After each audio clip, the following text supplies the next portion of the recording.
Video yang merekam seekor babi mungil dikurung dalam sebuah kandang bambu viral di media sosial. Berdasarkan narasi yang beredar, babi berbulu hitam itu disebut sebagai babi ngepet. Melansir situs Wikipedia, babi ngepet adalah makhluk dalam legenda masyarakat Indonesia yang bercerita tentang siluman.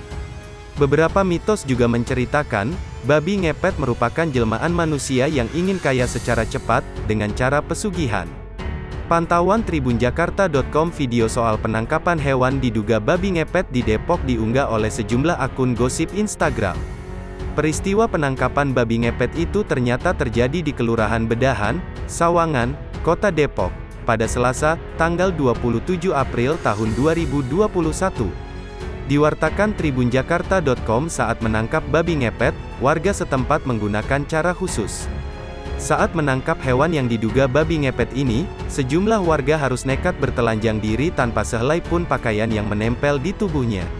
Orang yang menangkap itu semuanya dengan tidak pakai baju sama sekali, atau pakai celana sama sekali, tidak sama sekali, ujar Suhanda, salah seorang warga di sekitar di lokasi kejadian, Selasa, tanggal 27 April tahun 2021. Pokoknya bugil, keadaan bugil makanya itu bisa ditangkap, sambungnya.